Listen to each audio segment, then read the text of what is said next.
Welcome to the Mostly Star Wars podcast with your hosts, Josiah, Hello there. and your host, Quentin, General Kenobi. and myself, Tyler. Well, they took all the good ones, so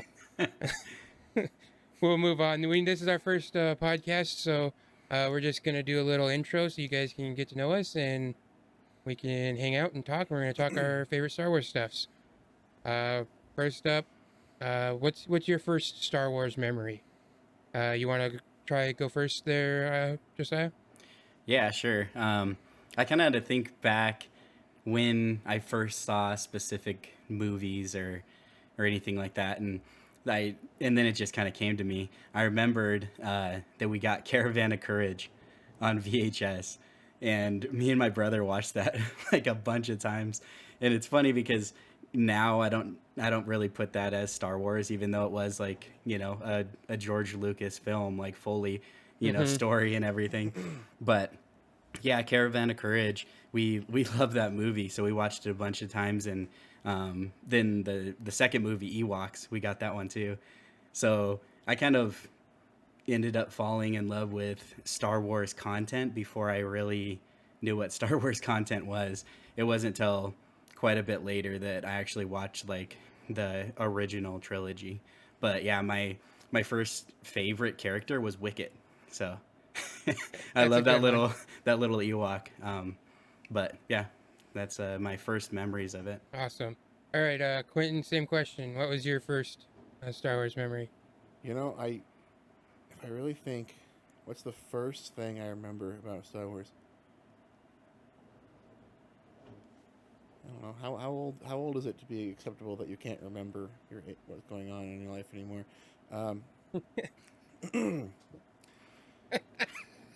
I mean, I don't have like a deep, spiritual, and emotional answer like just I had. That was pretty intense. I don't want to follow that up, but I remember waking up at the end of The Phantom Menace in the theater. Yeah, I remember sleeping through that movie. I think Wow. that might be my original. Yeah, How old were you? When did 7? 99? Yeah. No, it was 99, so I'd have been 5. So yeah, Yeah. I guess that's acceptable. I remember waking up to Boss Nass lifting the big, crystal ball thing at the end of the movie. I feel like as a Star Wars fan, I should know what that's called, but there you go. Nice. Yeah. My first memory, I remember when I was a kid. I'd never seen Star Wars, but I remember my dad being excited that the special editions were being released, and we had to make a special trip to Costco to go get the box set. And so he doing that, and I remember just walking in on him and was watching Empire Strikes Back, and it was right with the AT-ATs, and I was probably 5, and at that point I was just like, "What is this?" And then, so yeah, I watched all of them, and it was just like a whole new world was opened, and yeah, that's the first image I can picture ever remembering of Star Wars. Nice. All right, so we'll start with Q on this one. What's your favorite prequel? And Well, I'm glad I don't have to follow up the heartfelt stories of Josiah for this one. My favorite prequel is obviously The Phantom Menace. It is the best prequel in my opinion. Uh, as a kid, watching pod races and uh, the space battle at the end, and the having the greatest musical score of any movie on Earth helps. Um, and that lightsaber battle being the first time you see young, healthy, fast Jedi fighting was fantastic. yeah, it's hard to argue with that, but I will. All right, go ahead, Josiah. Yeah, so for me, it was Revenge of the Sith. Um, I think as these episodes go on, we're gonna kind of dive deeper into how Star Wars kind of has something to do with where you are in the time of life. But I think Revenge of the Sith was 2005, so I was 15 when that came out, and I just remember it was kind of a time in my life where my love for movies was at an all time high, and obviously Star Wars being like a huge part of my life as long as I can remember. I think that was just such an epic movie for me. I mean, the culmination of Anakin through all three movies, I think, really hit me because you see all that he went through, um, all that, happened to him in his life, with his mom, and all the betrayals that he got from the Jedi, the Jedi Council, and um, even really like Obi-Wan for that matter. But then then on the other hand, you see the Sith Order welcoming him with open arms, and giving him all that he ever wanted. So I thought that was pretty cool to kind of see that whole culmination coming together. But then we get to see Vader for the first time. You see him in all of his glory, peak power. Um, you get to see Luke, who's a big one for me. We see Luke and Leia for the first time in that movie as a baby, but you get to see them. I think as a movie in whole, it gives you everything that you want. There's times where you laugh. There's times when you're on the edge of your seat. You're super excited. It's tense. You don't know what's gonna happen. You're scared for the characters.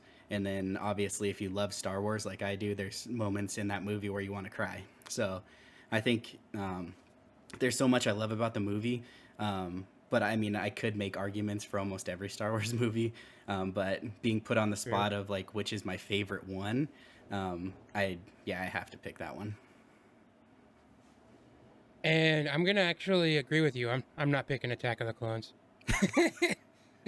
uh, yeah, Revenge of the Sith. I think one thing I've always liked is George Lucas has always said that Star Wars is for 12-year-olds, and you have the original trilogy, basically Luke, getting out into the world and uh, yeah, having to make his tough choices.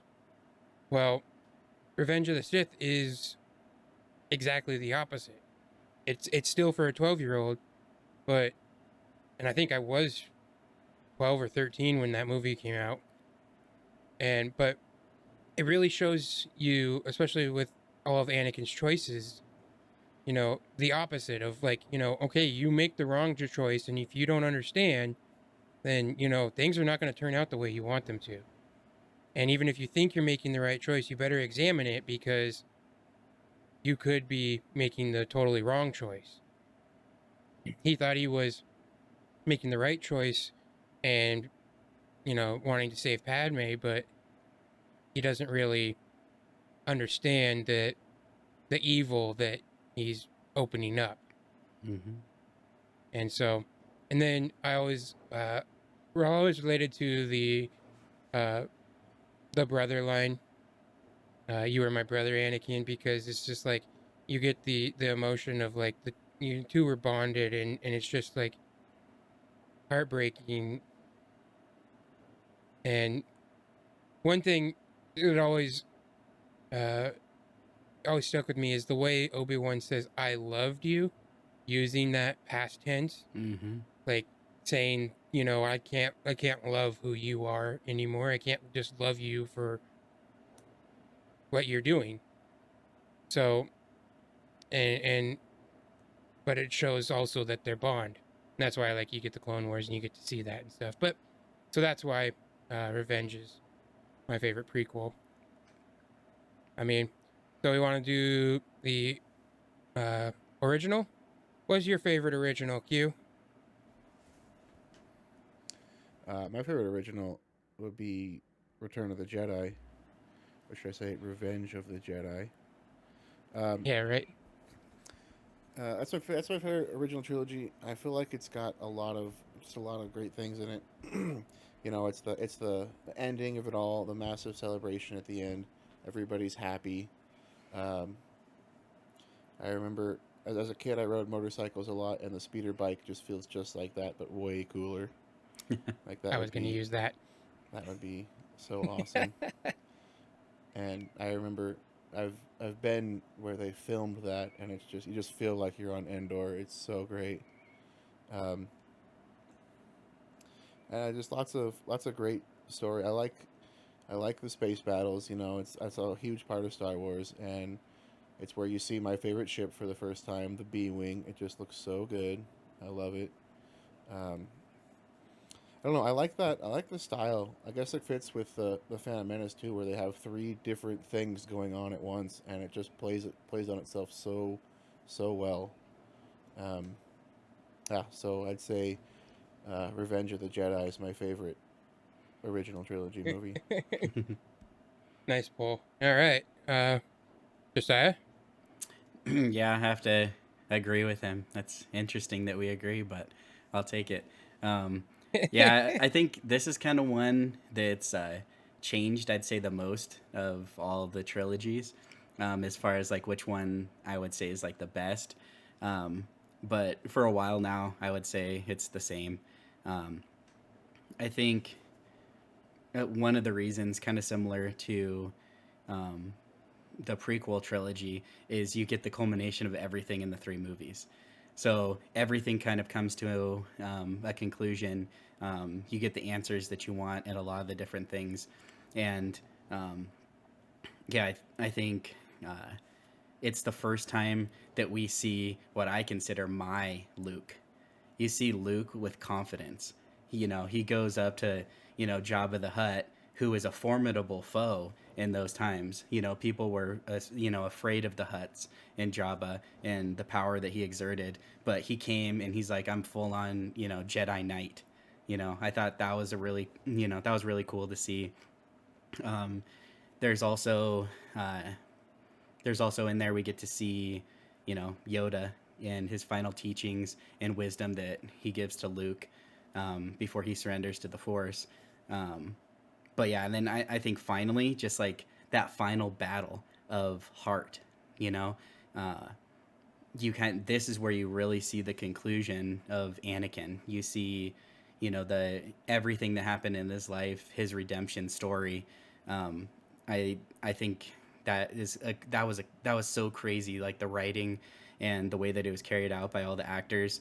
I mean, you know, the Emperor is just like electrocuting, Luke, and it's like it takes that moment for Anakin to supersede everything that's been like ingrained in him and everything he was trying to fight against, and realizes this is his son, and uh, he does what he should have done, which didn't happen in the future, but kills Palpatine.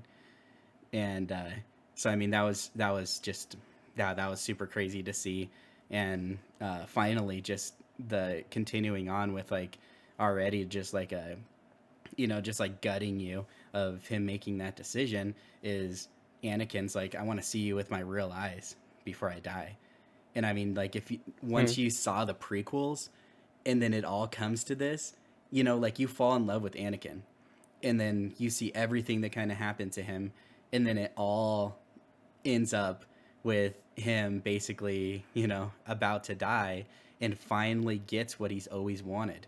He Yep. loves his family, and he basically dies for his family to live, if you want to look at it that way. And then he feels the love back from Luke. Luke loved his father. So I think that him being able to see that before he died was just like such, it was such a touching moment. Um, and, I think both sides, both Anakin and Luke, you know, against Jedi teachings, against Sith teachings, they loved each other in that moment. And I think that was really cool to see. And then finally, we also get to see live action Boba Fett. It was short lived, but he was in there and doing his thing. So, and I think the last thing is Jabba's outfit choice for Leia was pretty spot on. So uh, That's a little hard to follow, but I was gonna say, one thing I like, the reason why I do like Return of the Jedi, is because you have the symbolism there with Luke in all black for the entire movie. And then when it busts open, and I love little things like that George would put in the foreshadowing and just the symbolism. But I can say Return of the Jedi might be my favorite, but I can make the argument that the best one is Empire Strikes Back. Like the Empire Strikes Back, you get the reveal everyone knows about, and also the most misquoted line of all time. It's not Luke, I am your father. He doesn't say that. Uh, but I mean, you get that in Empire, and so the movie doesn't even have an ending because there's no resolution when they're done and the movie's over. Luke is literally like, I'm so confused and so conflicted with his emotions and doesn't even know what is going on. And also, Irvin Kershner is awesome. But yeah, he's so conflicted because, well, I was told that you're the worst person in this entire galaxy, and now you're telling me you're my dad and the reason why I am as gifted as I am. And that's also the build up that you have in the Return of the Jedi. You get the him having to face that conflict, which also, uh, I mean, he tells Yoda he can't kill him, but Yoda tells him you have to face him, which isn't a whole lot different than what Luke tells Rey in Rise of Skywalker, that it's a Jedi's duty to face their fear, what they're most afraid of. Mm-hmm. And that's just so. Yeah, I really enjoy both. I mean, I like all Star Wars movies. Like, all Star Wars is good Star Wars. Some is might be a little bit better than others, but I can find things in Star Wars, in every Star Wars anything that I enjoy. Mm-hmm. All right, so here we're gonna get to our contentious spot here. Uh, actually, why don't we have Josiah go first? Then Quentin can go. Okay. So your favorite sequel? All right. So I think everybody who likes Star Wars can agree that this is a tough topic to talk about. Um, For sure. I mean, it's yeah, it's just a tough one in general. And when we were talking about what questions we were going to ask, I remember just thinking a lot about it, and it was kind of tough because you think of all now the movies and the shows that are all out. It's kind of hard to even like pit it against anything else. Um, and like I'm like you, I love all Star Wars too, but I do have to admit, this trilogy wasn't my favorite. And there was definitely great Star Wars in there, but a lot of the story went ways that I didn't want it to. And eventually, we're going to talk about all this stuff in more depth, and Definitely. yeah, I'm excited to talk about it in a deeper episode. But so I kind of ended up settling on The Last Jedi. I feel like I liked it because some of our questions were answered. And where it kind of was at and the answers that we got at that point, I was mostly okay with. So kind of where it was to that point, I was like, okay, that kind of makes sense. I like that. I like where the story's going. I loved the training and the lessons that Yoda ended up giving Luke. I thought that was really cool. It kind of just tells you, Luke, with all of his time and all of his wisdom, everything that he been through, he really was already a legend at that point, but that he still needed he needed correction. He needed to learn more. He needed to still learn different life lessons. So I thought that was a really cool scene. And with Yoda, exerting himself through the Force, that was a pretty epic moment. But yeah, I I don't like the way that they portrayed Luke throughout the trilogy. Um, I think, like most people, Luke is very important. So, kind of the life that he said that he ended up living after we saw him last. Um, I didn't necessarily like it, but I did like that he had like his mini redemption moment. Um, in that, when he projected himself through the force, it would, and had that duel with Kylo. I mean, I think that was awesome.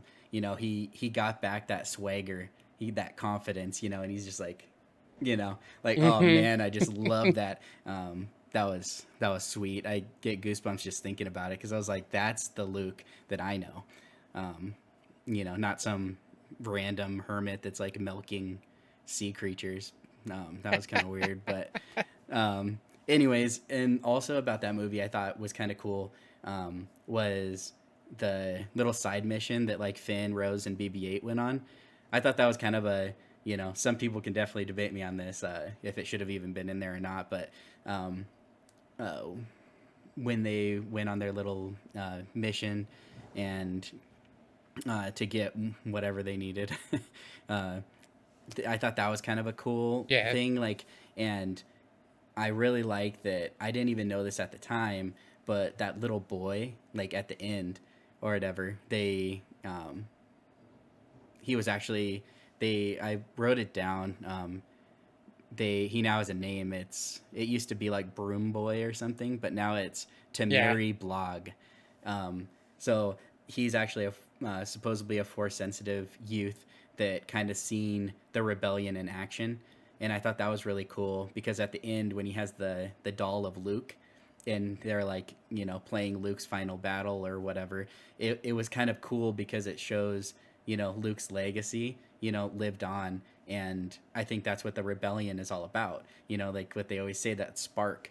So I thought that was really cool that Mm-hmm. that side mission didn't really have a ton to do with like the main movie and the main story, but it was cool they put it in there to like show that everything that like a Jedi does or someone from the rebellion does on these like, remote planets and stuff like that, it does sometimes have, like a bigger, like there's a bigger outreach to these small things that people do, that could be the spark, of hope that keeps the rebellion alive. So I thought that, all in all, like the movie was good. That's as much as I'll say about it. Okay. All right. Quentin, which one's yours? Do we have to pick a favorite, or can we pick a least terrible? Um, I am not the biggest fan of the sequels, as you could probably guess based on how I started this answer. Um, and I will refrain from going into the things I don't like.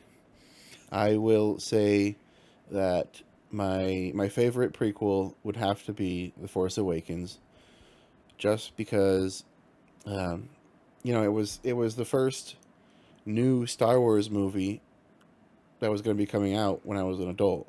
It'd been 10, 10 years Then yeah, since there was a 10 Star years Wars movie, and since live and it action. had been and it had been years since Disney started working on the project, so we'd been waiting for it, and we were excited. And The Force Awakens brings back the characters that you love. Introduces a second Tatooine. Um, you get to see Solo and Chewie. You get to see the reveal of that piece of junk Falcon, um, or that garbage, I should say. Um, and yeah, you see the characters you love: Han, Chewie, Leia. Even Luke at the end, you get to see Luke, and you get a glimmer of hope. You get, oh man, what's Luke been doing all this time? He must be amazing, you know. And just like you're so excited for what Luke's gonna do, and then he goes to milk a sea creature. You know, that's what Luke's been doing. But you know, before you know, you get all this hope at the end of that movie. I mean, there's still things I don't like about it. I don't love the idea of a planet-killing weapon to shoot across the galaxy, and then the projectiles go multiple directions to kill a whole bunch of planets, because that's a little OP.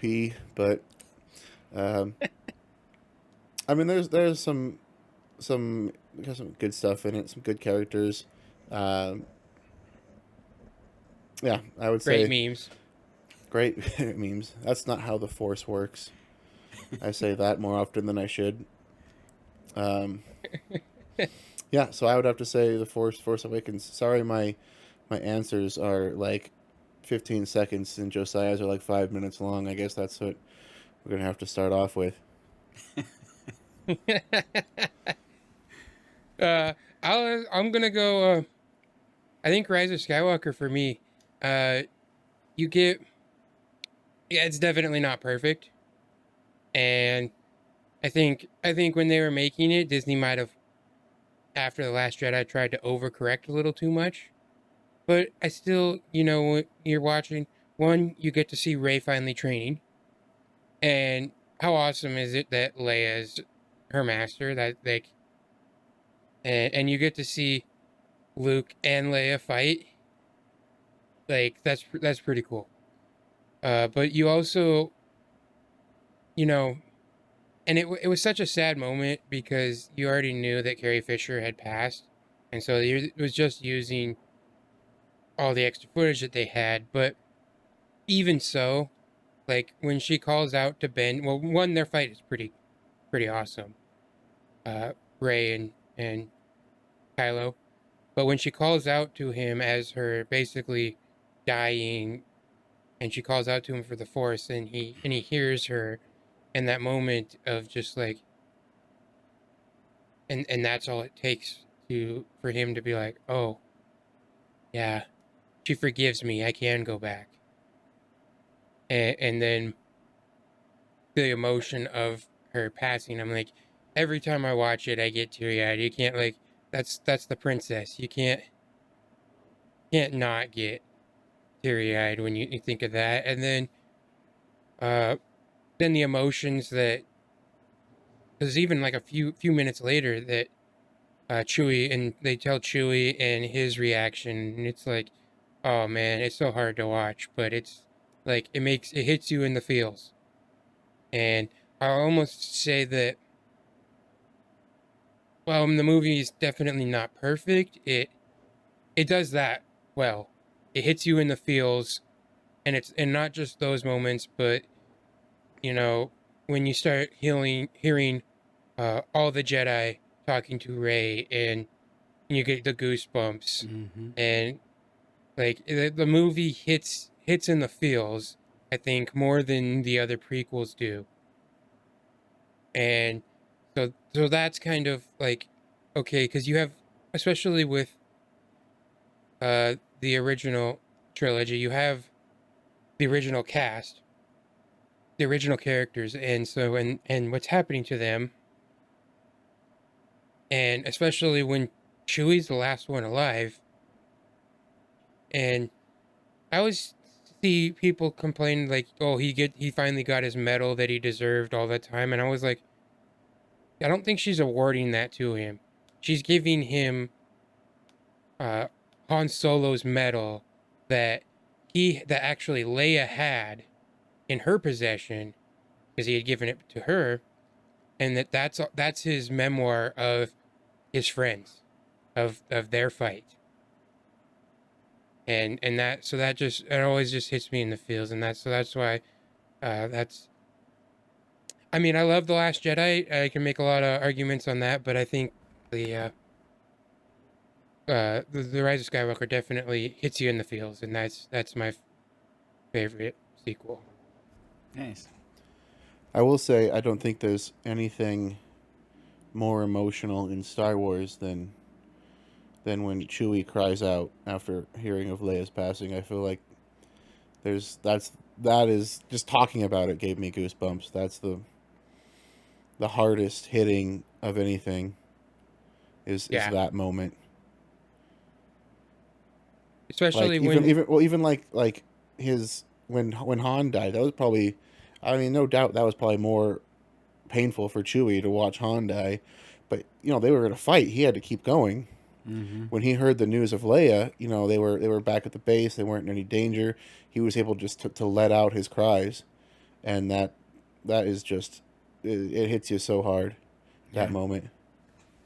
and at that it kind of yeah, it probably was harder for him when Han died, but at the same time, like you said, he's in a fight, but also, you know, at this point now Luke's already gone. He knows that. And so and now Leia, and so it's just compounding on the hurt that he's gone through over the couple years of the sequel trilogy. Or I don't even know how much time really takes in between. I think it's only like 2 years, because I think Force Awakens and then The Last Jedi is basically right immediately after The Force Awakens, and I think there's like a year in between The Last Jedi and Rise of Skywalker. But I mean, just all of that compounding of that hurt, and so yeah, it definitely hits you in the feels. All right, so we're gonna move on to something a little more not so emotional. So okay, so what's your guys' favorite character? Who wants to go first? I don't know if I go first, it'll be quick, I guess.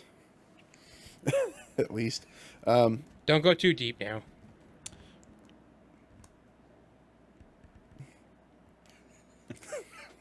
um, this is kind of a hard one for me because pre sequel, I would have had no doubt in my mind that Luke was my favorite character.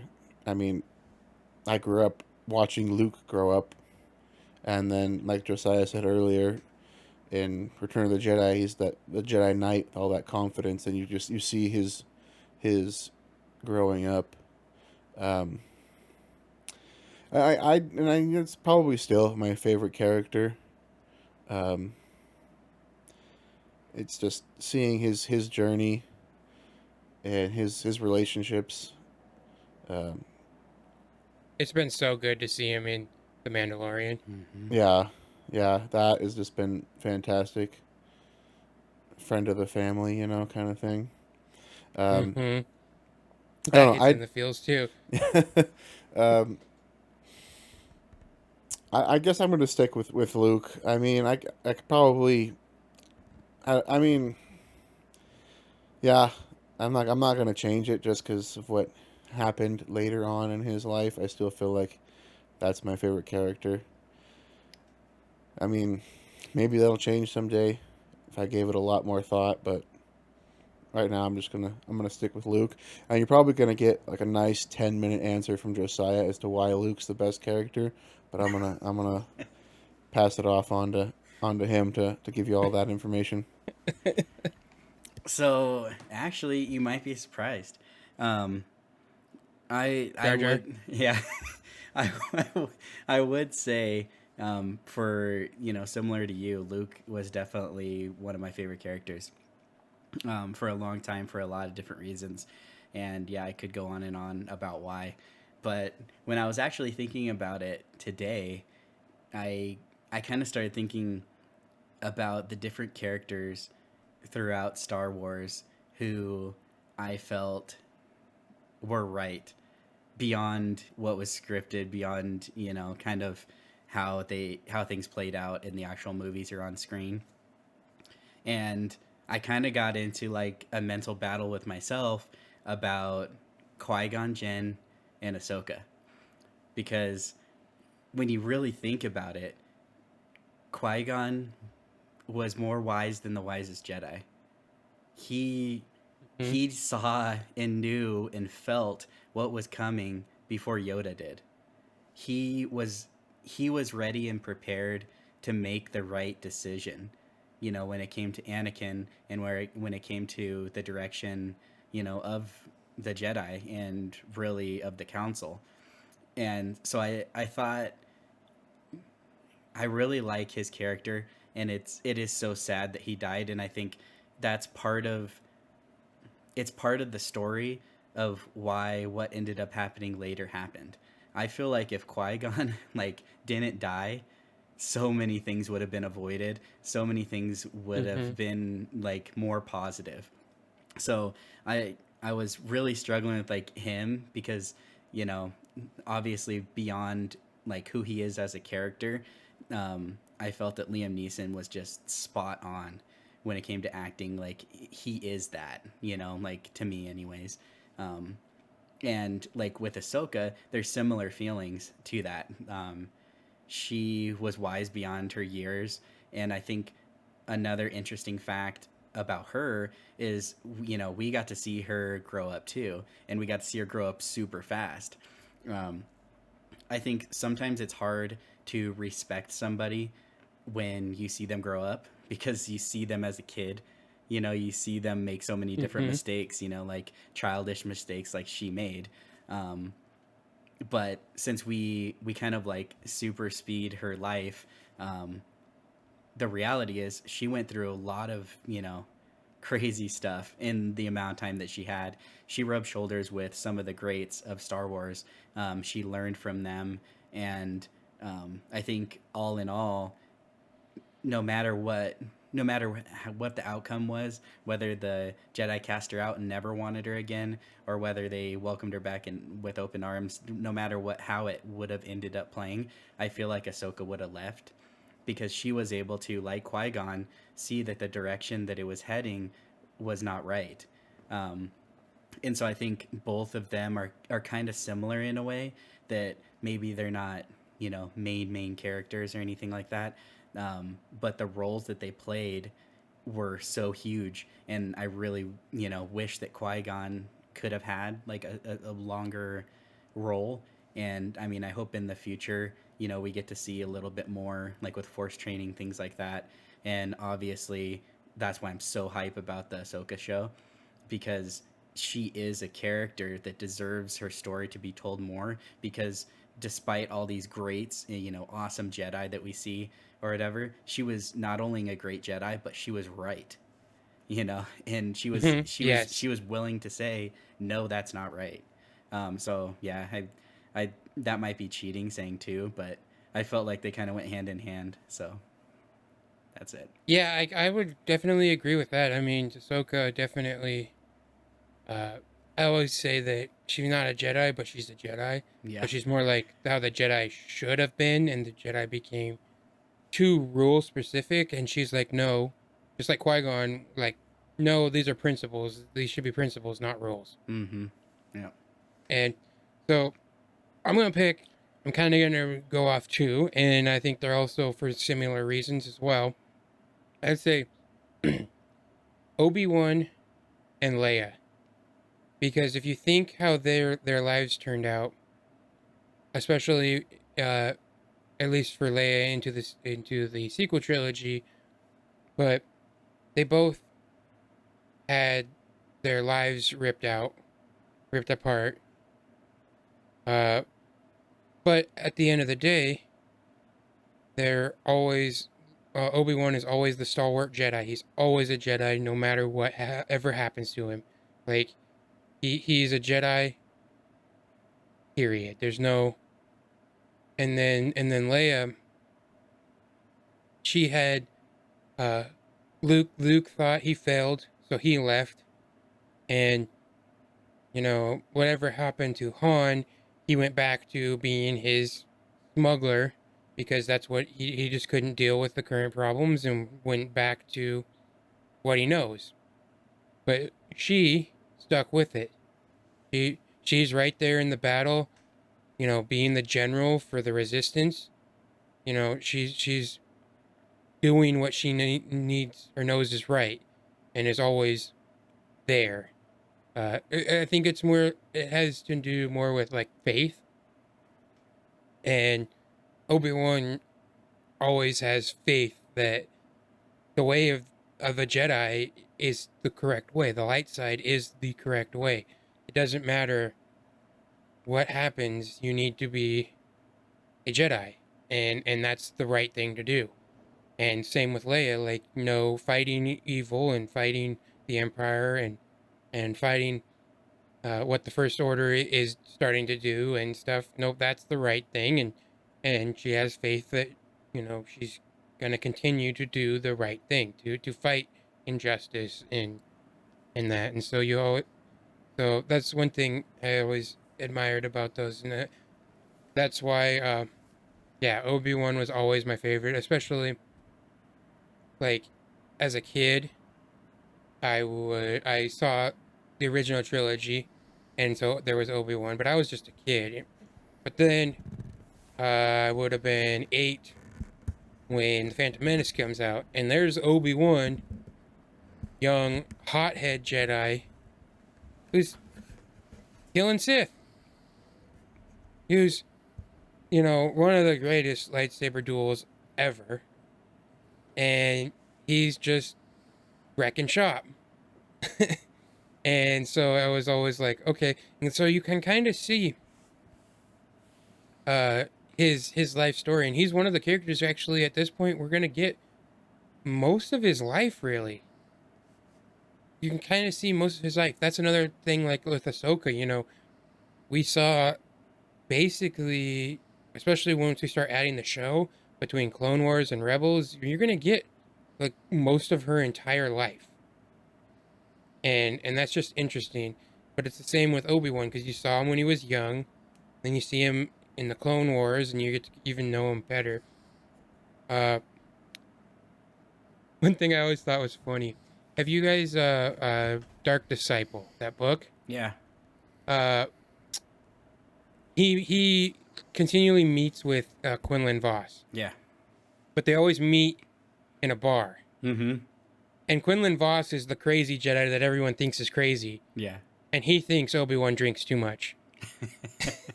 Because he's always there polishing off a bottle. Mm-hmm. Well, because Quinlan's But always it's late, so. yeah, yeah. And And he's got to put it's up with just Quinlan. Yeah. yeah. Mm. So, but he's still always a Jedi, and yet, you know, and knows when, especially when he trained Anakin, and then with Ahsoka, like he's always a Jedi, but I think he gets it more with the principles than most Jedi do, because he lets a lot. You know, if it was Mace being Anakin's master, Oh, he wouldn't be able to do any of that stuff. Like true. he'd get in so much trouble. So he might not do it himself, but he lets Anakin and Ahsoka kind of do their own thing, and understands that that's okay. Mm-hmm. So that's why Obi-Wan's always been my favorite character. That's a good one. All right. So Hold for on, our hold on a last second. thing, Hold on a second. okay. I'm gonna kind of go off script here. I want to throw in a question. Doesn't have to be a long answer, Josiah. It can be a quick one. The question. I'll start with you, Josiah, so we can get the long answer out of the way. What is your favorite lightsaber duel? Ooh. That is a good one.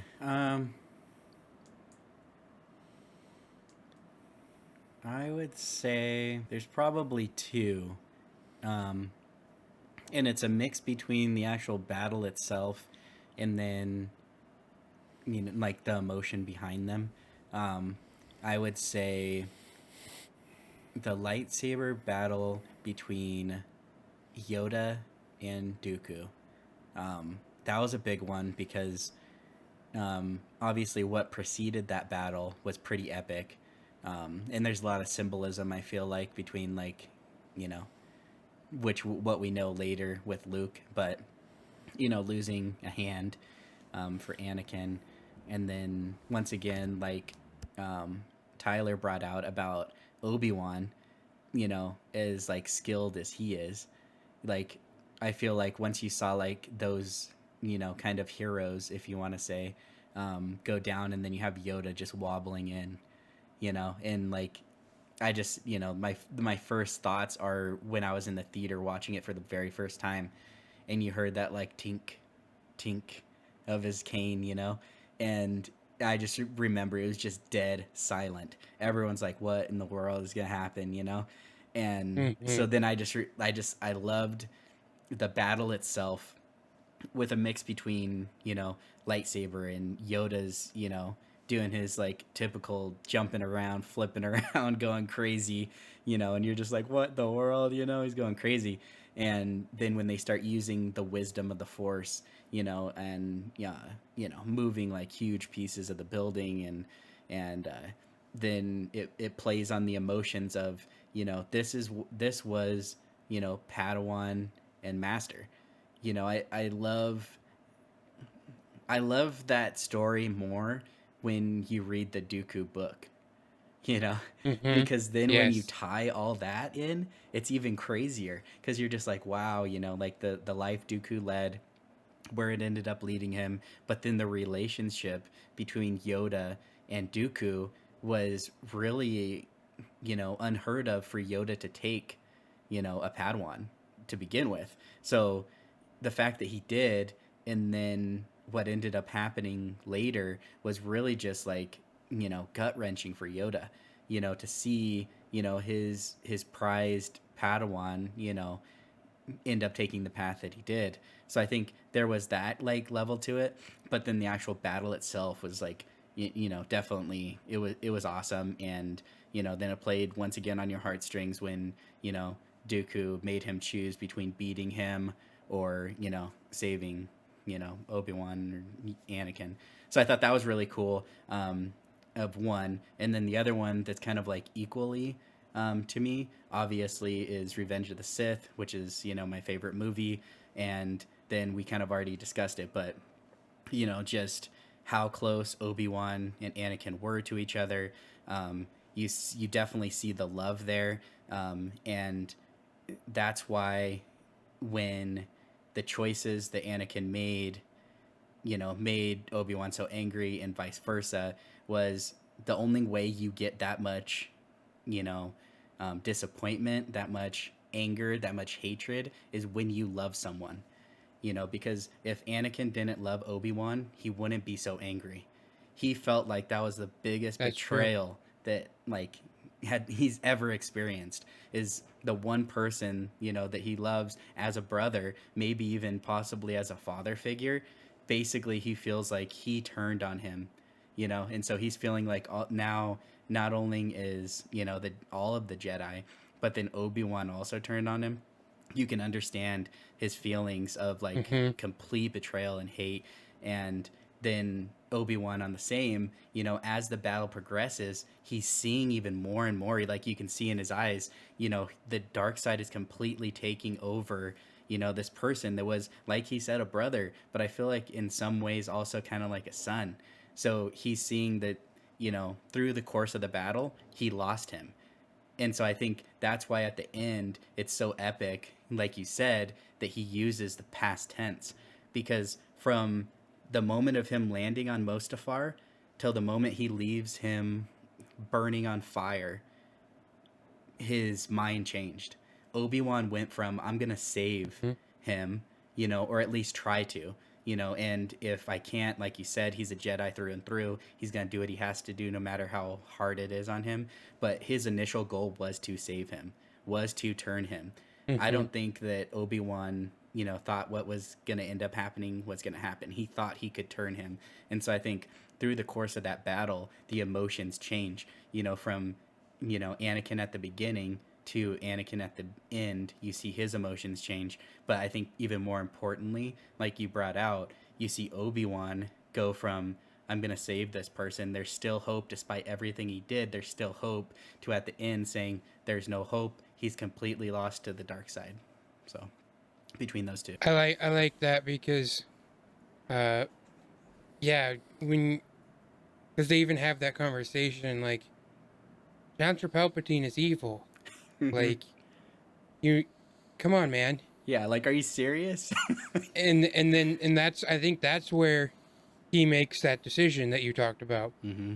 because he's like, well, from my point of view, the Jedi are evil, and then he just says, well, then you are lost, and Mm-hmm. that's where he makes that decision of like, okay, you you're just a Sith now, I guess. Mm-hmm. and yeah, that's the emotional part. I Do you feel, want to go ahead with yours, Q? I feel like I gave a pretty simple question, and then I got a 10-minute answer. Well, you should And know. now it's just gonna make me look bad because I want to be like, well, here's my favorite, and here's why, and that's it.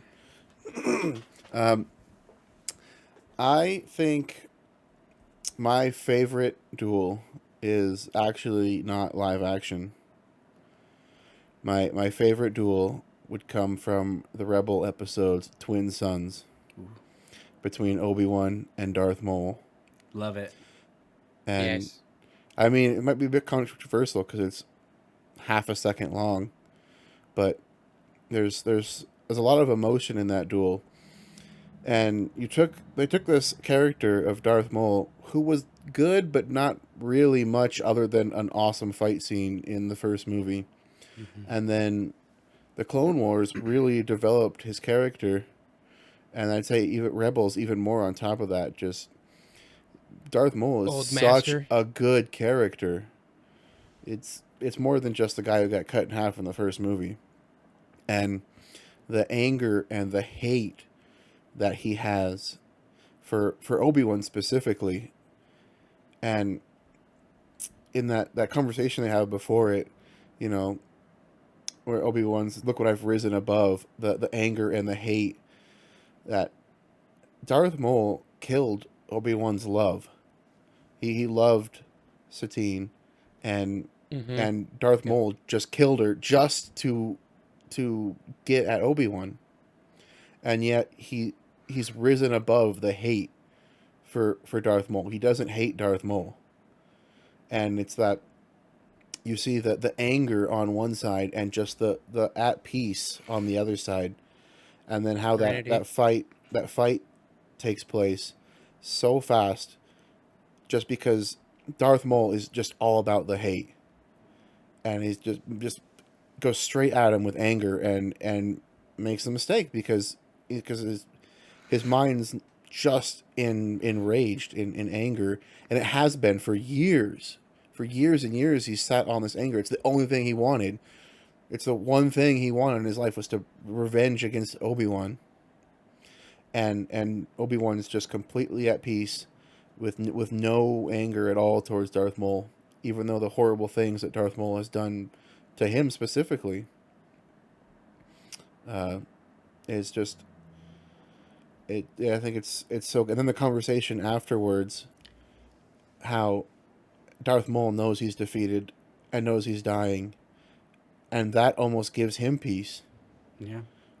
Darth Maul is that he can finally not be angry. It might be because he's dead, but he's held on to anger for so long that it's just made him miserable, and he can finally give that up, and Yeah. then and have hope that his true enemy Palpatine will be revenged against.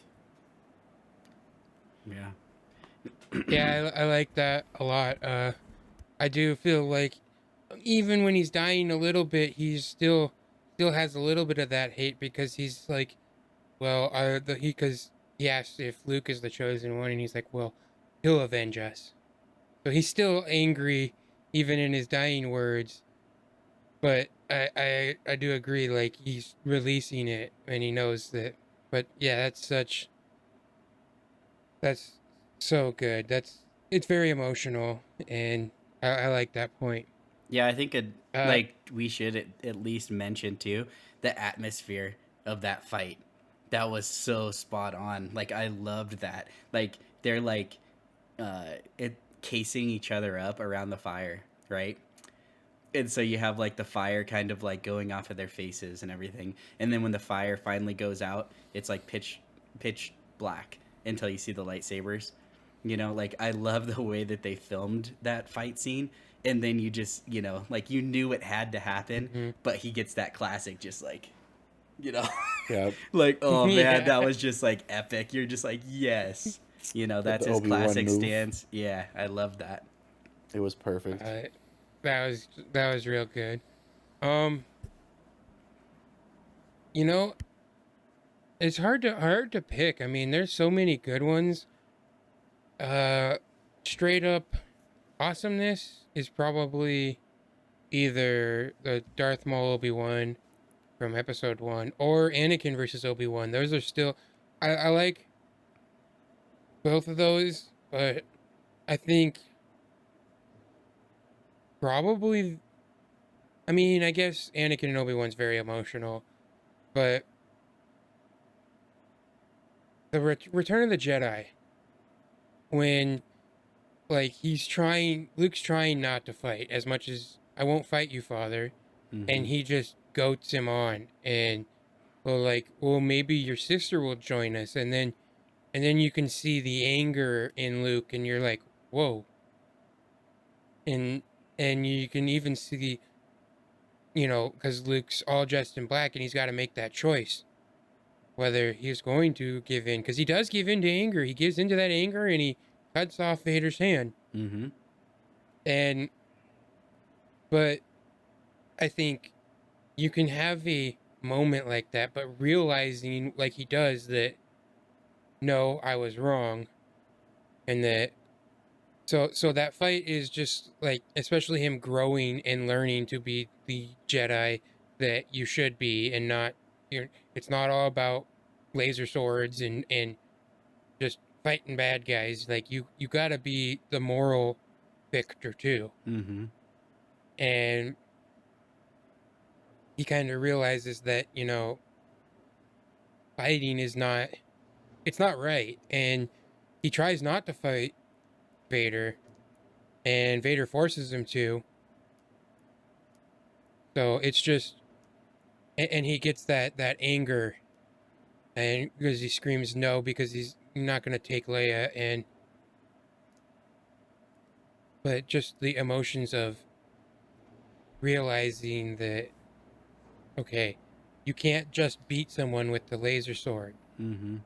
And I know I'm saying laser sword. I just, that's that's from Luke from Last Jedi, using it ironically.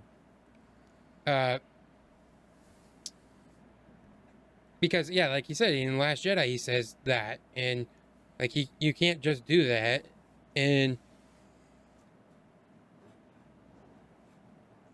so that actually kind of goes to my point where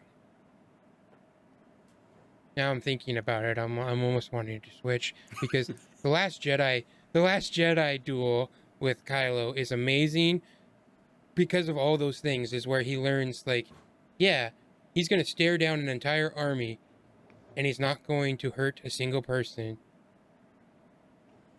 and it's like the most Jedi thing ever to stare down an entire army and not hurt anyone or anything. And so it's yeah.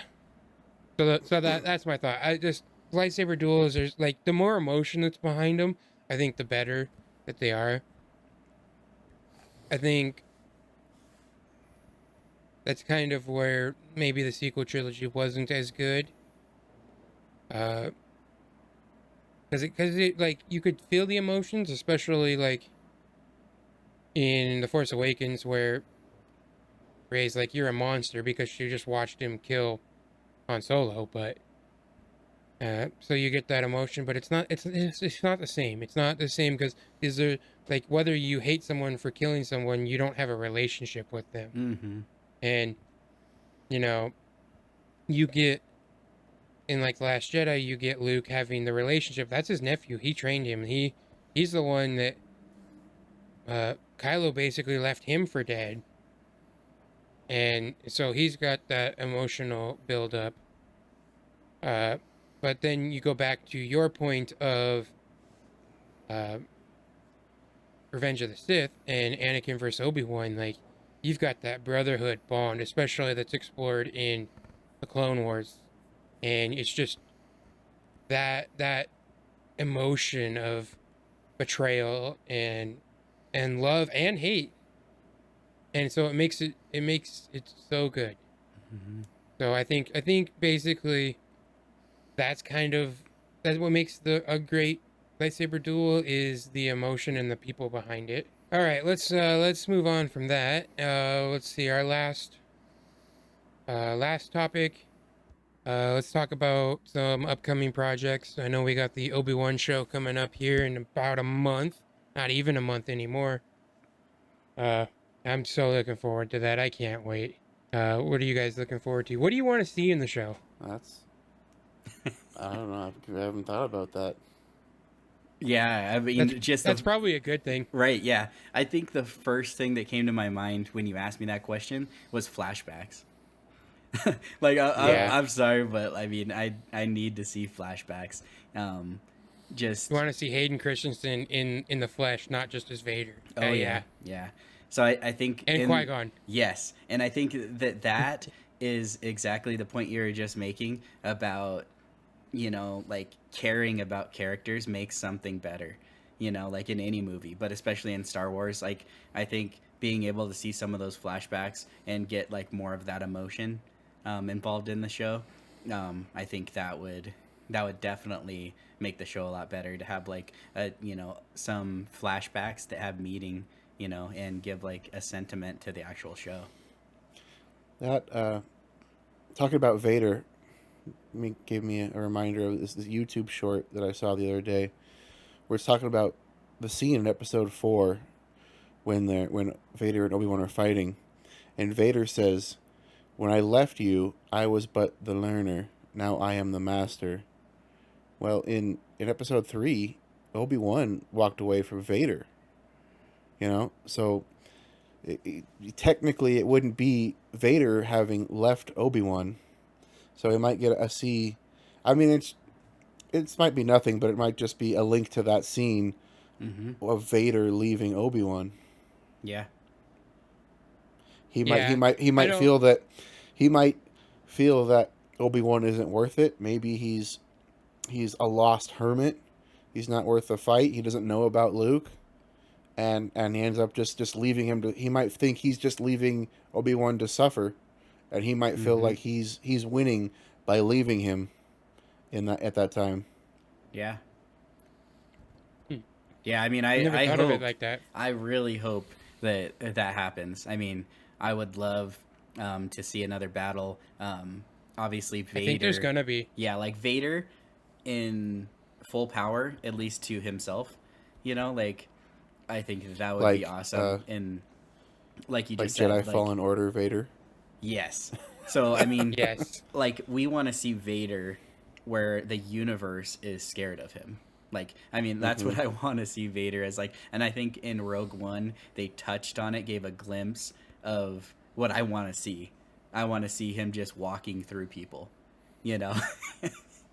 I don't know if you've seen the comic where there's a bunch of rebel soldiers who have Vader surrounded, and they ask him, they tell him to surrender. We've got you surrounded, and Vader just says, "All I'm surrounded by is fear and dead men." Yes. Like that's Uh huh. Vader right there. Complete confidence in his ability to just defeat Hmm. anything in the galaxy. Yeah. Even even So even in episode 3, he says he can overthrow the Chancellor. Hmm. Like, he has that confidence that there's nothing in the galaxy more powerful than him. Yeah. The ability to destroy a planet is insignificant to Vader's power. He says insignificant to the power of the Force, but what he means is insignificant to my power, Hmm. my ability to yeah, control the Force. Yeah. I think what may happen is because we know that the Inquisitors are going to be in the show. We've Hmm. already seen that, Yeah. and so I kind of think what you're going to see is Obi-Wan's going to destroy them, Yeah. but they're going to figure out where he is, and the Inquisitors aren't enough to. They can barely take Kanan, Yeah. or they can't even take Kanan, who's was only a Jedi until he was 14. Hmm. Not Obi-Wan, a Jedi Master who, in Revenge of the Sith was equal to Anakin, obviously. Yeah. In fact, he beat him. Hmm. So he's a very strong Jedi, and you're going to see him wreck the Inquisitors. They're gonna have to be like, Vader, Daddy, can you go kill him for us? Because we can't do it. Mm-hmm. Well, yeah, Because we're not strong enough. if Mm-hmm. you look at uh, uh, Ahsoka and Maul, both easily defeated Inquisitors when they came across them, Mm-hmm. and Yeah. even in that stage in their life, Maul destroyed the Inquisitors. Like he absolutely destroyed them in Rebels in the end of season 2. But Mm-hmm. so handily, Obi-Wan was able to defeat Maul. So there's no question that the Inquisitors won't stand a chance against Yeah. Obi-Wan. And I could But definitely see that emotion coming if another fight. but I could also see Obi-Wan being the Jedi that he is not going to kill the Inquisitors. He's going to defeat them without killing them. Mm-hmm. Yeah, and I think you're definitely for sure there because we're gonna see the Grand Inquisitor, and obviously he doesn't die until end of season 1. Yeah. Spoilers in Rebels. So, Mm-hmm. and I think Rebels is after the show Yeah. Well, yeah, if it's got the in Grand the timeline. Inquisitor, it must be. So, yeah, I'm so looking forward to this show. It's gonna like I watched that trailer when it first came out. I probably watched it close to 10 times in a row, just straight. And I'm like, I don't know if I'm this excited for a Star Wars project as had been until Revenge of the Sith. I remember being a kid and we had dial-up internet, and I'd go home after school every day and wait an hour for the buffer to fill to watch the trailer every day. And that's how excited I was for Revenge of the Sith. And I didn't even know I was this excited for the Obi-Wan show until I watched that trailer, and I was like, yes, Mm-hmm. please. This is the Star Wars that I want. I am so looking forward to this show.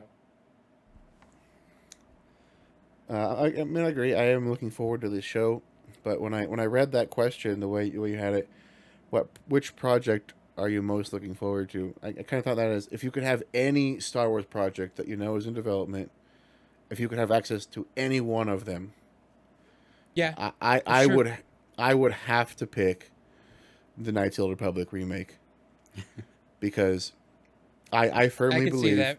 that story is the greatest Star Wars story ever told outside of the movies.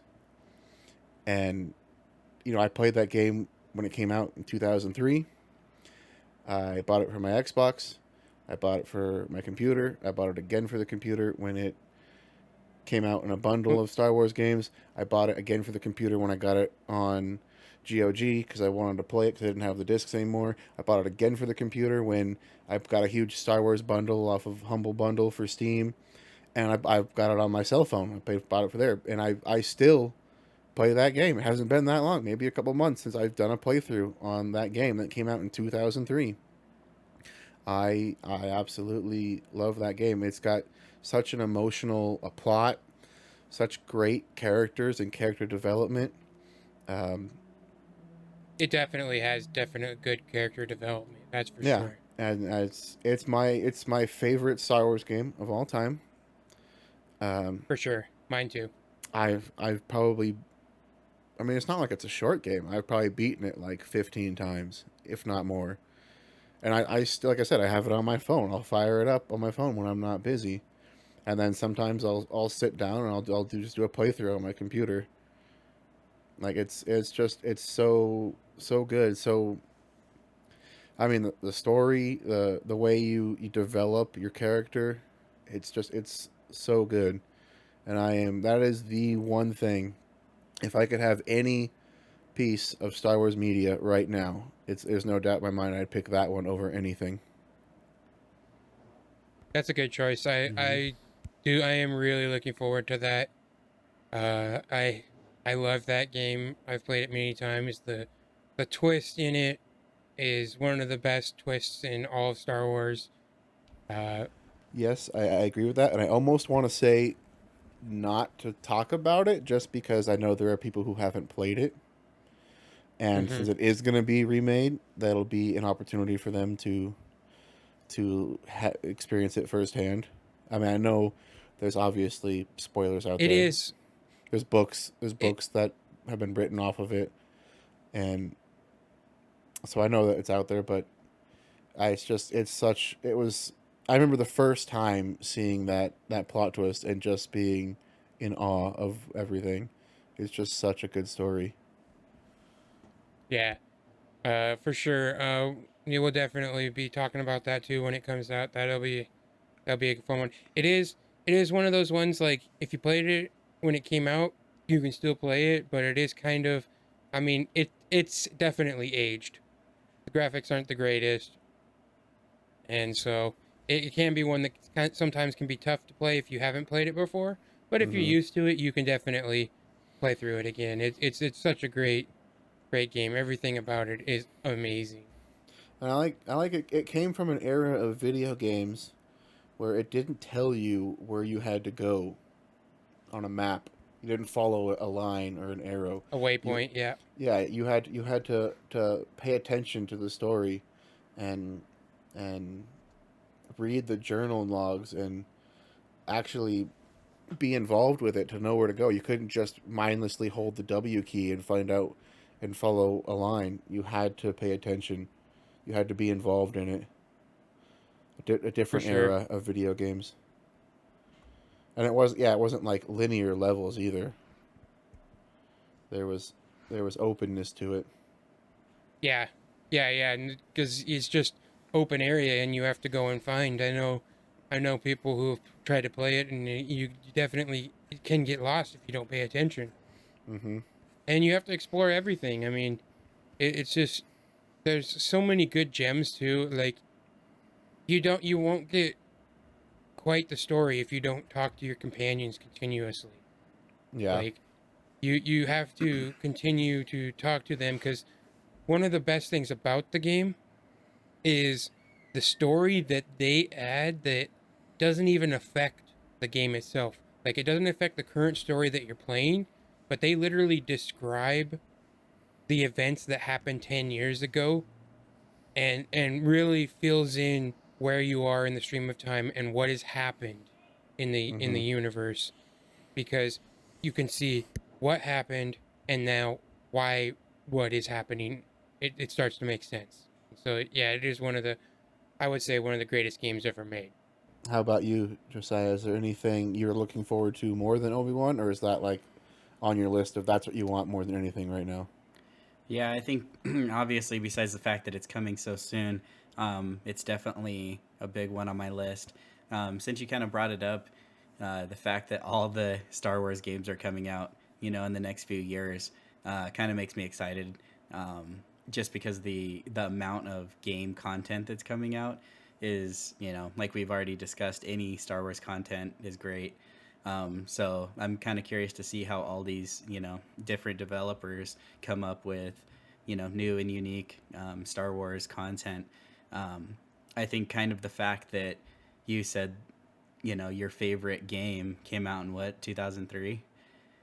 Yeah. So I mean, I think that is not good. I think that your favorite Star Wars game should be like now, you know. So I think I'm excited to see, if any of these games, could come close to or even, somehow supersede like the Eclipse that's coming out. I Oh, mean, that's so good. oh, that looks so good. And I think the timeline of it, because that's what we need. I think knowing a little bit, and like Jedi Fallen Order is such a great game, and it's a new story, new take, but it's in a time we know a little bit about. And so I think, Yeah. going to like High Republic times and, somewhere, and I think that's why, that game that you're talking about is so great because it was something we knew little to nothing about. And so I think that's what's exciting is when you play something you know nothing about and you're getting twists and turns and you're able to, have that mystery and wonder, and then those moments where you're like, what just happened? I can't believe it. So yeah, I think all those different games coming out, I hope that some of those games are great and awesome. And but when it comes to like actual shows and stuff, um, Bad Batch is such a fun one. I love that we're getting a second season, so that's exciting, and we're getting it this year, so that's also exciting. But as far as live action goes, I mean, Mandalorian, whew, Mandalorian's Bay, Yeah. so that I'm super excited about, and finally Ahsoka. I mean, who knows how far that's going to end up being pushed out, but I am excited, and especially that it's in the Mando universe. I love that they can play off that and have correlations and things like that. And that's another one. I know we've all off air talked a lot about it, but we need to have these conversations with Ahsoka and Luke. We need to know the first Right. meetups. We need Mm-hmm. we need to hear and see, how Luke talks about his dad. How much he got to know him better. After he surrendered to the Force. Um, and same with Ahsoka, how she feels about him now, or at least in that period of her life. I'm super excited to hear those conversations, and then hopefully, like always, and what I love is flashbacks.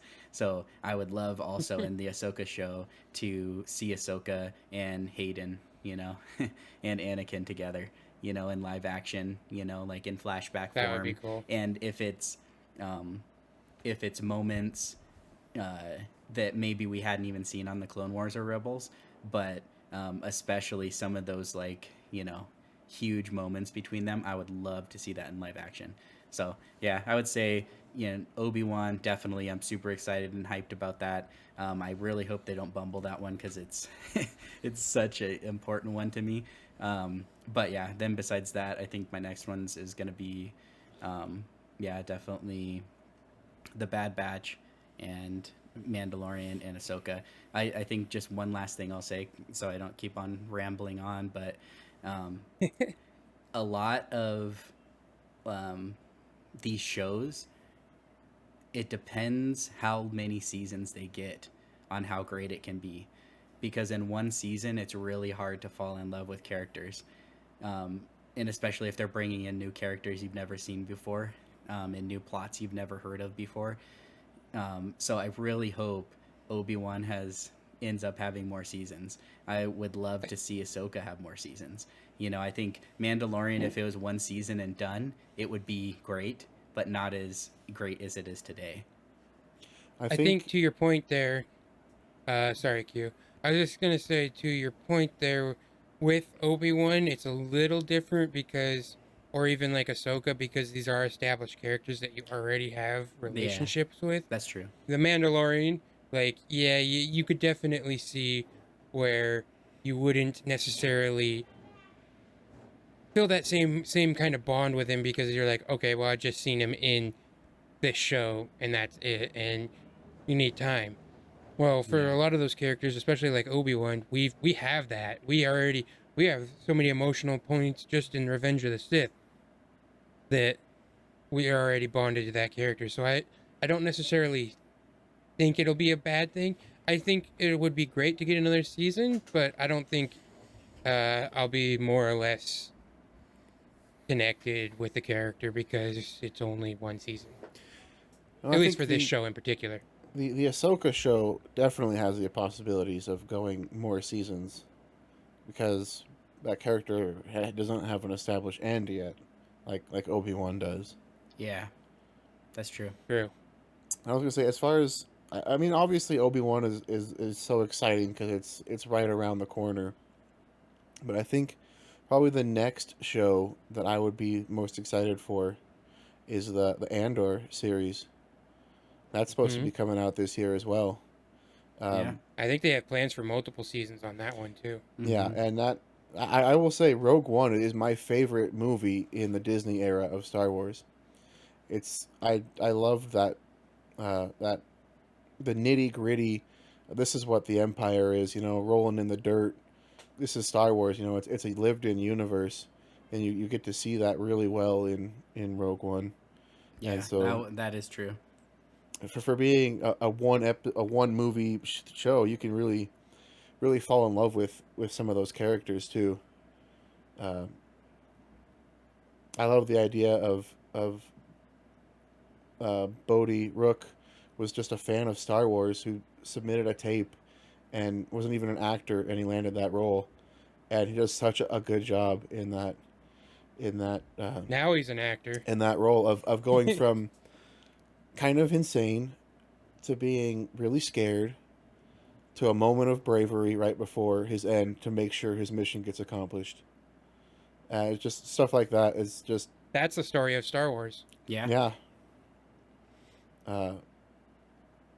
Baze losing hope, losing his belief, and in the end finding it again, finding his faith in the Force. Yeah. I just think there's a lot of things to love about that movie. Honestly, it's kind of weird, but my favorite part of that movie, there's just this scene on Jeddah of them zooming out on the cityscape, and you see an ATST walking, and it just looks so real. It looks so lived in, so like you're there, like it's a real thing. That makes you feel like this universe is alive, and so that's why I'm really excited for the Andor series to see more of that, and I do believe we're supposed to get that sometime this year. I think that's correct Yeah. as well. That's well, guys. That's a pretty long one. Yeah, I think we've done it all. We've introduced ourselves, said a little bit about Star Wars here, and you know, we'll go into future podcasts. We'll have more specific topics, but we just kind of wanted to introduce ourselves and why we love Star Wars. Uh, yeah. Anything else you guys want to add? May the Force be with you. Yeah, I love that. And I think another thing, as I'm sure whoever is listening to this can tell, we definitely love Star Wars. We love the stories. We love talking about Star Wars. So in the future, we'd love to hear your guys' takes. So the great thing about, wherever these podcasts are going to be put, you will be able to comment down below. We love reading what you think, what you feel, what you agree with, what you don't agree with. And eventually we are going to be having guests. So if that's something you're interested in, you could definitely let us know, because we'd love to talk about Star Wars with you. We'd love to hear your story of how you fell in love with Star Wars, because we love that too. So I think, I'd just like to add that this is an open conversation with each and every one of you, and we'd love to hear from you. On top of that, I will say we were semi-agreeable today, but there are definitely some differing of opinions in this group, and so Yes. there should be something for almost any Star Wars fan. Mm-hmm. That's true. Yeah, I would agree with that. Yeah, comment down below or follow us on Twitter. Our handles are on the screen. Mm-hmm. And yeah, let us know your thoughts and if you have any questions. And yeah. All right, guys. As Quentin said, may the force be with you. Bye. Bye.